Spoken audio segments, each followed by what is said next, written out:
Now you can sit back and listen to Ajunpu as she reads aloud Victor's autobiographical monologue from Motus's UndocuAmerica series entitled Checkpoint at Fantasyland. I am a 29-year-old DACA recipient who has lived in Colorado since I was 8 months old, long enough to see 4 different names on the Broncos stadium. My dream has always been that I would become a citizen and then eventually serve my country as a congressional representative. But right now, the whole idea of dreams feels like a forgotten luxury. And to be honest, I'm scared. I'm scared that I'll be kicked out of the country in which I've lived my entire life. And I'm afraid if I'm deported, my roots may not take in the place that they send me. That is not easy to admit because I'm an immigrant rights leader, and my battle cry is and always has been that I am undocumented and unafraid. But every few months, there's another announcement from the Attorney General or the Department of Justice, and yet another attack on the undocumented community. The phone just keeps ringing in my office with terrified people seeking help.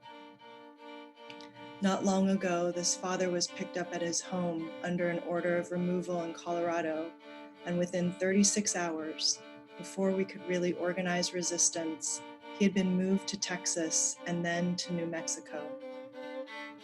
And in New Mexico, they forced him to sign a voluntary departure. I saw the paper he signed, and it was grotesque. It was completely crumpled. There were scribble lines all over it. I don't know what they did to him, but he is not the kind of man who would have left his wife and 4 children without a fight.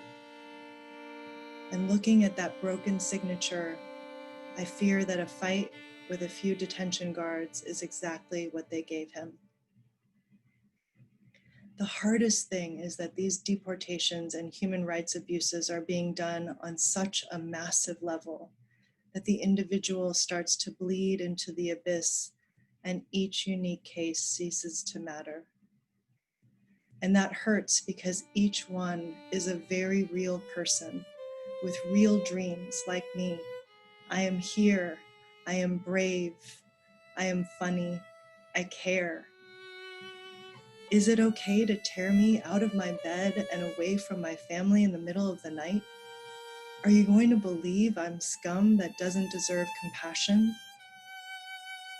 When I was a kid growing up in Colorado, I was told, you can be anything you want to be if you work hard enough.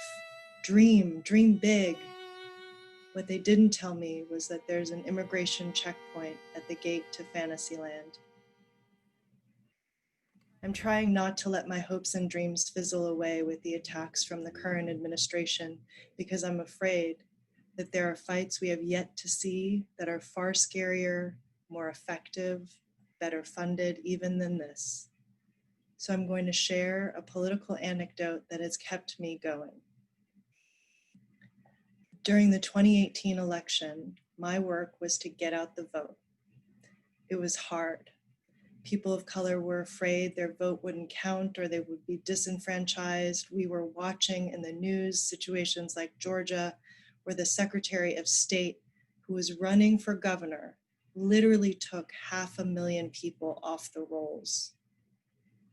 And yet here in Colorado, we were able to turn out people of color, especially Latinos. And that made the difference locally and across the country with an unprecedented number of people of color and women in office. That shift in representation is important because it shows we are changing things. We are changing things if we actually raise our voice, if we actually come out and say what flew as the status quo before doesn't fly anymore, right? If you shut doors in our face, we will pry them open ourselves. Alexandria Ocasio-Cortez had nothing in the way of media or money when she took on a 10-term incumbent congressman. She ran her campaign out of the restaurant where she waited tables, a woman whose mother cleaned houses and drove a school bus. She won on a platform of Medicaid for all, federal job guarantee, a Green New Deal, free public college, a 70% marginal tax rate for incomes above 10 million, criminal justice reform, and abolishing US immigration and customs enforcement. A young woman of color from the Bronx, playing a rich man's game, with all the odds stacked against her, and she beat her chest and said, "Yeah, I'm gonna do this." And that inspires me because that's our story. That's my story. You tell me I can't, and I will anyway. I don't care what you think or that the system is rigged against us. When you tell me to dream big, I take that to heart because that is what I think America is supposed to be about. And I'm worth it. I do matter. My name is Victor Galvan Ramirez. I'm undocumented and afraid, but I'm not giving up. You can write me in for Congress. Thank you, Ajan. What most impacted you when reading the story directly to Victor? Well, first, it felt like such an honor to be able to read your story and your words that are full of so much emotion and passion and honesty. And when you had those words about Alexandria Ocasio-Cortez being that her story was your story, I actually, when I read the line, "That's my story," it actually, I felt like it was my story too. Yes, very moving. Thank you.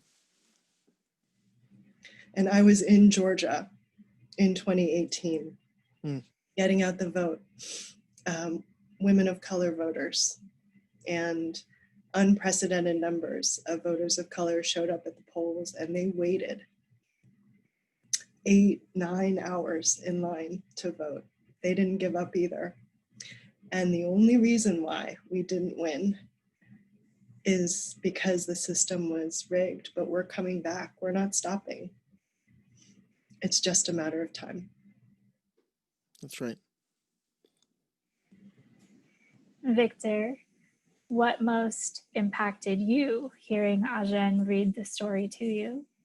I think it was the same moment that I think grabbed me too when you were saying that those same words about Ocasio-Cortez. Like I felt it as you felt it in your own story and feeling that. I think those moments where we find something in ourselves that is just unimaginably powerful, and you know that everyone's with you. You know that you're on the right path, and I think that story speaks to me so immensely because of that. And I think I connected with you exactly the moment in which it hit you. So thank you for really feeling the words. I think this time with you is so important, and what it means to me is really honoring the millions upon millions of undocumented women, in particular, people in general, but also the women, the many domestic workers who are undocumented, who take care of children and take care of the elderly and create peace and safety inside of our homes, and yet have been so undervalued and invisible in our economy and in our workforce. Then they go home and they take care of their own families, and they're really the backbone of our families, of this entire economy in this country, and their stories have not been visible. And so much of my work every day is about not only making them visible, but really honoring them. And so I thought it was important to do this with you today because you're a part of the story of what makes us who we are as a country, what makes it possible for us to have hope and move forward, just like the millions of undocumented domestic workers that I work with every day. They're really my inspiration and my hope for the future. I have to take a moment just hearing you say that. Take your time.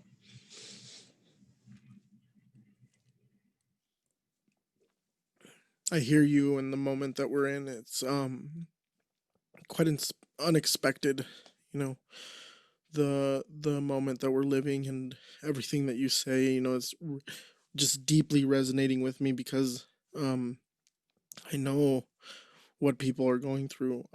These folks are reaching out to us on a daily basis, and the amount of pain and overwhelming sense of duty to their family and their community um, comes through in their voice, and all while having to deal with everything that's happening right now with COVID-19 and this crazy administration, and of course, you know, with the protests of thinking about, like, you know, holding someone's dignity um, in the moment and when they, you know, encounter police. So just all of that, I think I'm holding a lot of my community at the moment, and um, it's important to me because, you know, I've decided to live here and grow here and and make something of myself here. I heard a quote not too long ago, and it was, happiness is not about achievement. It's not about having. It's not about getting somewhere. It's about becoming. And I'm hoping that the moments, the tribulations that our community are going through will make what we become in the future. Beautifully said. I know that there's a lot going on in the world, but for a few minutes, we have the opportunity to be in the same conversation. So could we all take a few deep breaths and maybe see if there's any last words you would like to say to each other? Well, I'm ready to write you in for Congress. You just let me know how we're going to make that happen. I'm on board. Sign me up. And we can't forget that there's an election this year, and our dreams are on the ballot, and our kids' dreams, our families. And it makes me happy to know that you're doing that work in Colorado, and I want you to know that I'm going to be doing that work too. We're working in so many states this year: North Carolina, South Carolina, Virginia, Georgia, Arizona, Nevada, because our dreams are on the ballot. And I'll be holding your story with me as we go and do this work. And I'll be thinking about all the people in Colorado that you're talking to, and remembering that we are one. We're in this together. Thank you. At this very moment, you know, when the election is so pivotal, so important, we forget, you know, so often that what we really need and what we really want is the power to improve our communities, to right the wrongs, to have access, to make opportunities, and as social justice leaders, as community organizers, we carry so much. When I think about serving the community, you know, it's not that I want power, it's not that I want status, or that I believe that I'm the only one that has the answers. I'm so afraid that no one will do it. If I see that that person has already stepped up, then I'm gonna back them 100%. And I think that's why I'm so happy to see people like Alexandria Ocasio-Cortez in office. You know, here locally we have folks like Senator Dominic Moreno, Senator Julie Gonzalez, Senator Serena Gonzalez Gutierrez, and people who have lived in the same neighborhoods that I grew up in, have been told, you know, not to speak Spanish are fighting the same internalized oppression and the same rhetoric that we grew up just hating. Um, and to me, it's such an important part of our culture as new Americans, as community organizers, as leaders, to step up in that way. And if at one point I do have the opportunity in front of me and I have to make the decision, I hope that I make that decision to serve the community. But if it doesn't happen, I'm okay with that, and I hope that I have someone to stand behind too. That's beautiful. It's such a special time to be alive in so many ways in this country. And I don't know if in Colorado you've seen when you guys have, if you have these weather patterns that are called sunstorms, when you have like a really powerful rainstorm, sometimes even hail, where it's like thundering but then still the sun is somehow shining through it. Have you ever seen a storm like that? They're pretty common in parts of the South and the Midwest, but it's always really striking whenever I see them, because you just don't think that these two things can coexist, and there they are, and they're both fierce, the sun and the storm. And what I think about this moment that we're living through is that it is a political sunstorm in this country, where we're facing unprecedented attacks on our communities, on our rights, on our democracy itself, all of our institutions, our moral fabric. So much is under attack right now. And we have the sun, the people, you, and the dreamers, and all of the people who are protesting on the streets right now in defense of Black lives, and all of the women who showed up to vote and showed up to march. And there's so much unprecedented energy that's about love for humanity that is also showing up in this moment. It's the sun. And I do believe in the end, the force of the sun is much more powerful, and that we just have to keep showing up, and we have to do the work. And if we do, on the other side is that country that we deserve. And you're part of creating it, and so am I, and all the domestic workers that I work with, and I believe in us. Thank you for sharing that metaphor. How beautiful. Thank you for sharing your story with me and the world. The combination of your incredible clarity and defiance, I think it's going to stay with me for a very long time, because if that is what's going to power our movement and our democracy, I know we will win. I know we will win. It's rooted in such a deep connection to humanity, your own, and the man who was deported, and so many in the community. And you speak for me, you speak for so many of us who are both enraged and defiant and determined. And so it's just so powerful to hear your words. Thank you. And I'm just very humbled by all of your words today, and really just taking the time to read my story. So often, people in our community go completely unheard, and really, you're giving us a gift, to use your clout, your position, and your experience to move a story like mine.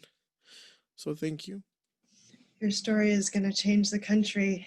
It already is. And we're going to win. I know we are. We deserve it. We will win. Thank you. Stay strong, stay hopeful. Good luck. Likewise. Thank you both so much for your time with us.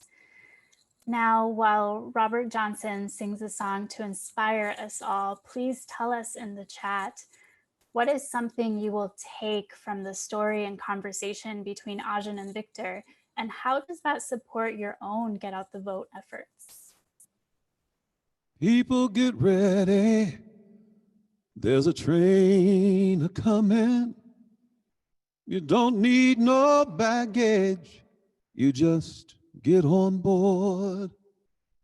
All you need is faith to hear the diesel humming. You don't need no ticket.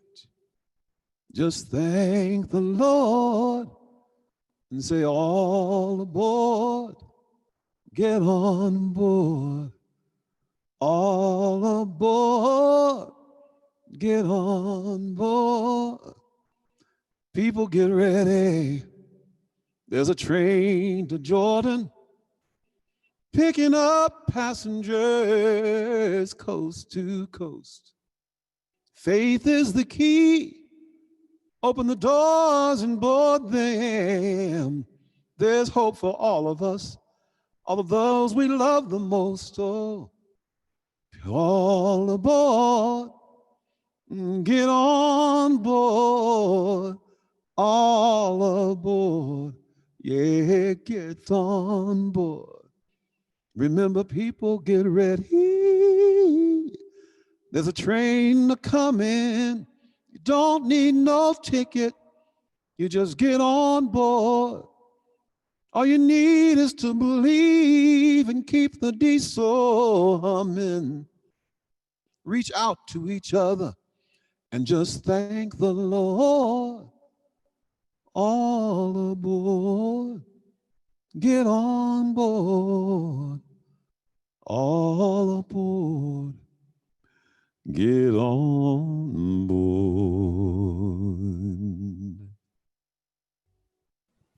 Thank you, Robert. And thank you all for all the work you're doing to support democracy and inspire each other in this time.